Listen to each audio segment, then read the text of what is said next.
নদিয়ার নবদ্বীপে বিজেপি কর্মী খুনের ঘটনায় নবদ্বীপে এসেছিলেন রাজ্যের বিরোধী দলনেতা শুভেন্দু অধিকারী। পরিবারের সঙ্গে কথা বলেন শুভেন্দু। শুধু তাই নয়, এদিন পরিবারের পাশে থাকার আর্জি এবং আদালতে গিয়ে এই তাদের ছেলের যা পুত্র যিনি মৃত, অর্থাৎ যে বিজেপি কর্মীকে মেরে ফেলা হয়েছে তার পরিবারকে নিয়ে আদালতে যাওয়ার হুঁশিয়ারি দিয়েছেন শুভেন্দু অধিকারী। এদিন নদিয়ার নবদ্বীপে এসে রাজ্যের সরকার, রাজ্যের মুখ্যমন্ত্রী তৎসহ কৃষ্ণনগর পুলিশ জেলা এবং কৃষ্ণনগর পুলিশ জেলার এসপি, তার সঙ্গে সঙ্গে নবদ্বীপের আইসিকেও একযোগে কটাক্ষ করেন রাজ্যের বিরোধী দলনেতা।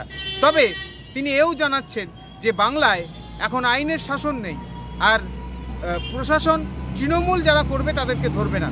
এভাবেই একযোগে কটাক্ষ করতে শোনা যায় শুভেন্দু অধিকারীকে। অভিযুক্তদের মাথায় পুণ্ডরীকাক্ষ সাহা, বিমানবাবু, কি পদবী ওর বিমানের, বিমান সাহা, মুকুটমণি অধিকারী, তাপস ঘোষ, এদের আশীর্বাদ আছে। সর্বোপরি খালা মমতার আশীর্বাদ আছে। রাজ্যের প্রশাসন, এখানকার আইসিকে চিনি, জলেশ্বর তেওয়ারি, আমি পূর্ব মেদিনীপুরে দীর্ঘদিন ধরে ছিল। এই জলেশ্বর আর অমরনাথ বিচার পাবে না, আর আমি মমতার পুলিশের কাছে আশাও করি না। আমি আমার বোনকে, সাথীকে কালকে কলকাতা হাইকোর্টে নিয়ে যাব এবং পুলিশ ইনঅ্যাকশনের মামলা শুরু করব। সে পরিবার কি চাইবে, পরিবারের ব্যাপার। ওকে আইনি যে প্রোটেকশন দেওয়ার, লিগ্যাল যে সাপোর্টটা দেওয়ার, সেটা আমি দিব। বাকিটা পরিবার বলবে, পরিবার করবে। নির্বাচনের আগে যদি এই পরিস্থিতি হয়, 21-এ তো আমরা দেখেছি একের পর এক বিজেপি কর্মী খুন, 26-এ নির্বাচনী ঘোষণা হলো না, তার আগে আতঙ্ক ধরাতে চাইছে। এই ধরনের কত বয়স হয়েছিল, 35। এই ধরনের তরতাজা যুবকদেরকে হত্যা করে ভয় দেখাতে চাইছে এই পরিবার। বিজেপি ও সাথী আমাদের মহিলা মোর্চার দীর্ঘদিনের নেত্রী এবং ভাইও অ্যাক্টিভ বিজেপি কর্মী এবং পার্টির মেম্বারশিপও নিয়েছে। দেবীপক্ষে মা কাঁদছে, কি বলবেন? দেবীপক্ষে মা কাঁদছে, এটাই আসল চেহারা পশ্চিমবাংলার।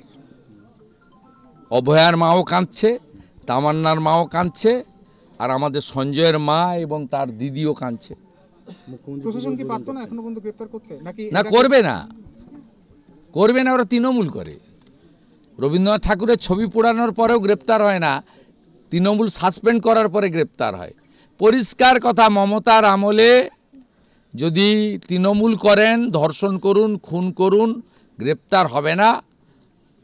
আর যদি তৃণমূলের মুসলমান হন, গ্রেপ্তার হবে না। এই দু ধরনের লোক ছাড়। এই জলেশ্বর আর অমরনাথ, এদের আমি হাড়ে হাড়ে চিনি। এখানে জলেশ্বর, ওখানে অমলেন্দু, তারপরে অমরনাথ, এগুলোকে সব চিনি। এরা এত দুর্নীতিগ্রস্ত চোর। 26-এ পরিবর্তনের পরে এদের কি অবস্থা হয় দেখবো। এই তো জলেশ্বর এখানে নবদ্বীপে বার কিনেছে, লজ কিনেছে অবৈধভাবে। এর বহু জায়গায় যেখানে যায় এসব করে বেড়ায়। আর এর প্রোটেক্টর হচ্ছে অমরনাথ কে, আর অমরনাথ কে প্রোটেক্টর হচ্ছে ভাইপো। দাদা, আগের দিন মুকুটমণি অধিকারীকে আপনি কটাক্ষ করেছিলেন। তিনি জানিয়েছেন যে আপনার বক্তব্যগুলো পূর্ব মেদিনীপুরের মধ্যে মস্তানিগুলো করলে ভালো হয়। এর আগের দিন যখন বলেছিল, ও লোকসভা ভোটে হেরেছে 1,84,000 ভোটে, ছাপ্পা মেরে এমএলএ হয়েছে। প্রভু শ্রী চৈতন্যদেবের মাটিতে দাঁড়িয়ে বলে যাচ্ছি, 6 মাস পরে মুকুটমণি প্রাক্তন এমএলএর প্যাট ছাপিয়ে রাখুক। ছাপ্পা মেরে ভোট করেছে। ওকে হিন্দুরা সবক শিখাবে 26-এর সাধারণ নির্বাচনে। মুকুটমণি প্রাক্তন এমএলএর প্যাট ছাপিয়ে রাখুক, এইটুকু বলে গেলাম। মুখ্যমন্ত্রী আজকে দাবি করেছেন যে ওষুধের যে জিএসটি, তাতে রাজ্যের ভূমিকা বিরাট, কেন্দ্র কোনো সহযোগিতা করে না, রাজ্যই একমাত্র এটা দাবি তুলেছিল জিএসটি কমানো। হরিদাস পাল, নরেন্দ্র মোদী করেছে, মোদীজি করেছেন, গোটা দেশ তার কাছে কৃতজ্ঞ।